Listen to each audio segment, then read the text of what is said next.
is it? Okay, cool. 1, 2, 1, 2, testing. Just get into that mode, didn't it? You lot all stumbling on your lines. It's your boy Sam Blacks. I'm a troll, a controversial guy. East London's where I'm from. Slaps, I'm from West London. Mex, I'm from North London. Ola from East London. My name's Del Boy. I'm from Essex, by way of East London, by way of America. I'm Lloyd, I'm from East London. What's your earliest memory of wrestling? What got you into it? I'll never forget watching a guy covering his face, wearing a hat. Fucking scared, yeah? His name was The Undertaker. Just watched wrestling ever since. When Triple H returned in 2002 after that quadriceps injury. The vignette of the first Elimination Chamber. 1996, 2 weeks into watching WCW, when Bash in the Beach happened and Hogan joined them and formed the NWO. That was me, hooked in for life. Ooh, WCW. I don't know, there was something so vibrant about it. Like watching the luchadors like Psychosis, Juventud, Rey Mysterio Jr. It was a Rampage WWF show in Sheffield. Shawn Michaels versus Randy Savage. Who's your favourite wrestler of all time and what made you so drawn to them? Undertaker, innit? Who else? I think the mystique, the presence, the guy was just unstoppable. Great question. Shawn Michaels is gonna have to be my favorite wrestler of all time. I was first introduced to him from the game SmackDown Shut Your Mouth. Eddie Guerrero, man. The guy's funny, he can wrestle. Like, what was there not to love? The Rock is probably my favorite wrestler of all time. He may not be the best of them all, but just for the whole sports entertainment and, you know, keeping me gripped as a kid, yeah, The Rock. Chris Jericho is the greatest wrestler of all time, I'm so sorry. What drew me to Chris Jericho, not even solely just like his in-ring, but his way to like reimagine characters, like his confidence. Bret Hart, simply because he was doing different things at the time when I was first started watching wrestling, and he was a great wrestler.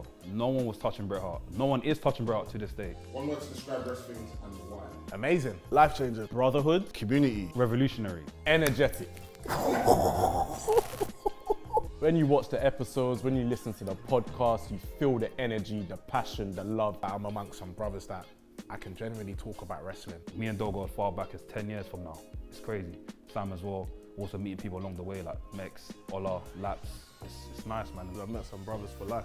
No matter what it is, wrestling, outside of wrestling, we know we can kind of come with each other, rely on each other. Bonds have been formed for life at this point. People fall out of love with the sport. Us being able to kind of like have each other and then build with listeners and people that we've been able to be friends with so that we can speak about this great sport. It's amazing. What unique qualities or perspectives do you bring to the wrestling team? Some of the designs you see on Rest Things, I'm the man behind some of that. Obviously film, developing content, creative direction. Guess I have more of like a production role. Some of the shows that you guys love, like tier rankings, break it down, that's come from myself and obviously been adapted in its own special Wrestling's way. I do a lot of stuff like behind the scenes in terms of like liaising with wrestlers, events. Wrestling themes, you know, I've done a couple wrestling themes for a couple guys. You know, you might know Gabe Kidd, GN1 done their wrestling theme. I also do some production stuff. You might see some posts on the social medias, Instagram, Twitter. We love your support, always.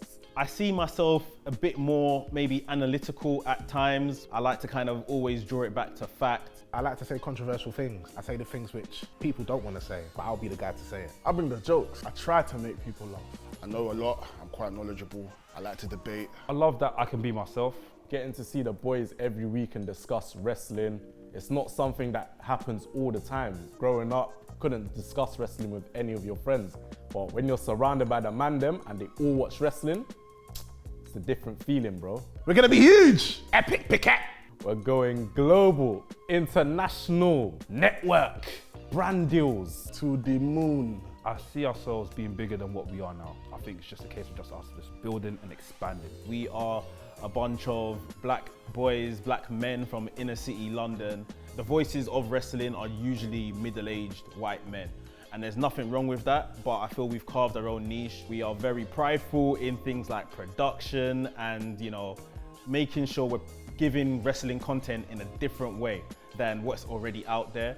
And I think people have noticed that a lot. So it's all about really upping that value, bringing out more shows and just digesting wrestling in the most insane and unique ways as possible. I see us being industry leaders. I think what we bring to the scene is completely different from what a lot of people are doing, you know. Shout out to all the journalists out there, shout out to all the other media people out there, but in terms of like our production, in terms of the energy that we bring, in terms of like, we hear it from the wrestlers all the time, like some of your favorite wrestlers in WWE and AEW, like they listen to us and they feel like the medium that we're bringing to people is very much like barbershop talk. It just feels natural. They feel like they want to be a part of the conversation, and there's not many channels out there doing what we do. So in the next 5 years, I just see us being on top of the world and just continue to grow.